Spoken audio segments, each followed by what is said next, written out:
बच्चों, कैसे हैं आप? उम्मीद करती हूँ आप सब लोग एकदम बढ़िया व मज़े में होंगे। तो बच्चों, आज मैं आपके सामने एक आत्मकथा लेकर आई हूँ जिसका शीर्षक है मैं बादल हूँ। तो चलिए शुरू करते हैं अपनी प्यारी सी आत्मकथा पढ़ना। प्रस्तुत पाठ में लेखक ने बादल का जीवन परिचय बड़े ही सहज ढंग से कराया है। बादल के जीवन का मूल केवल परोपकार करना है।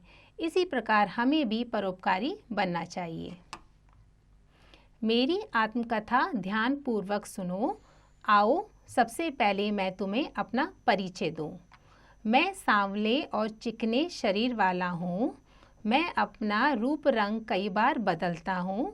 मैं तुम्हें जहाँ आकर्षक लगता हूँ वहीं मैं शेर की तरह गरजता भी हूँ। जब मैं आंखें दिखाता हूँ तो लोग कहते हैं कि बिजली चमक रही है। मैं वायु के साथ सारे संसार में स्वच्छंद घूमता हूँ। बच्चों, क्या तुम मुझे पहचान गए? मैं हूँ बादल। तो हाँ जी, बादल अपने बारे में यह सब बात बता रहे हैं कि मैं स्वतंत्र रूप से घूमता हूँ, मैं शेर की तरह दहाड़ता भी हूँ। वैसे लोग मुझे मेघ, घन, जलधर, नीरद आदि अन्य नामों से भी पुकारते हैं। मुझे अपने सभी नाम अच्छे लगते हैं। मैं जहाँ भी जाता हूँ मेरा स्वागत होता है। बादल बोल रहा है, मैं जहाँ भी जाता हूँ मेरा तो स्वागत होता है। अब मैं अपने घर परिवार के विषय में बताता हूँ। मैं सागर का पुत्र हूँ। सूर्य पुत्री किरण मेरी माँ है। सागर पुत्र होने पर भी स्वभाव से मैं उनसे बिल्कुल भिन्न हूँ, मतलब मैं बिल्कुल अलग हूँ। मेरे पिता खारे स्वभाव के हैं। मुझे तो आप जानते ही हैं। मैं तो खारे पानी को भी अमृत की तरह मीठा बनाकर संसार को देता हूँ। मेरी माँ भी तीखे और तेज स्वभाव की है, किंतु मैं शीतल स्वभाव का हूँ, मतलब मैं शांत हूँ। हूँ ना मैं एक अच्छा पुत्र, हूँ ना मैं एक अच्छा बेटा, बादल ऐसा कह रहा है। मैं समुद्र से भाप के रूप में ऊपर उठता हूँ और वर्षा के रूप में जल कणों को धरती पर उड़ेल देता हूँ। मैं परोपकारी जीव हूँ। मुझे सभी प्राणियों के सुख की चिंता लगी रहती है। किसानों की मुझे विशेष चिंता रहती है। किसान मेरा सच्चा मित्र है। वह मुझे आता देखकर फूला नहीं समाता। मुझे देखते ही वह खुशी से नाच उठता है। होता है ना बच्चों, किसान खेती करते हैं तो उनको बादल की पानी की कितनी ज़रूरत होती है, तो बादलों को देखते ही वह बहुत ही खुशी से झूम उठते हैं। यह मैं ही हूँ जो नदियों, तालाबों, पोखरों को जल से भरता हूँ। झरनों की शोभा को भी मैं ही बढ़ाता हूँ। बागों के वृक्षों को मैं ही फलों से लादता हूँ।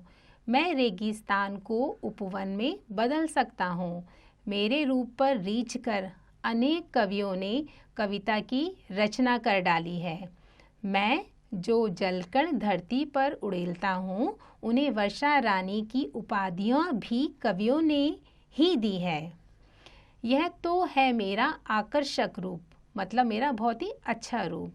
अब मैं तुम्हें अपने एक अन्य रूप से परिचित कराता हूँ, मतलब मैं आपको एक अपना अलग रूप दिखाता हूँ। मेरा यह रूप बहुत भयंकर है।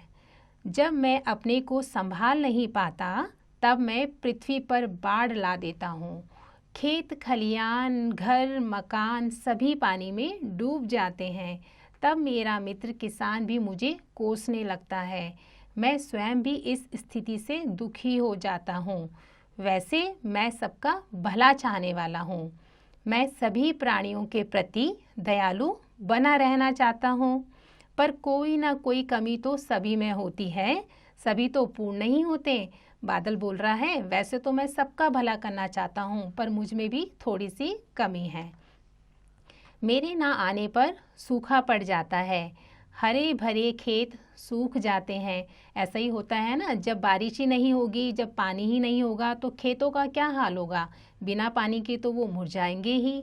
प्राणी जगत पानी के लिए त्राही त्राही कर उठता है।